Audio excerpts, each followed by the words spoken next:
Bilang servant ni Lord, madali ba talaga ang tawag na ito? Ito ay landas na tahimik na sakripisyo. Ang tanging Diyos lamang ang nakakakita. Hindi ba sinabi ng Panginoon, whoever wants to become great among you must be your servant? In Matthew chapter 20, verse 26. Ang una, handa ka bang maglingkod? Pangalawa, kahit walang palakpak.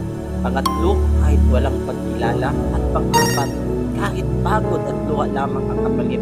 Sabi sa Colossians chapter 3 and verse 23, whatever you do, work it with all your heart, as working for the Lord, not for human master.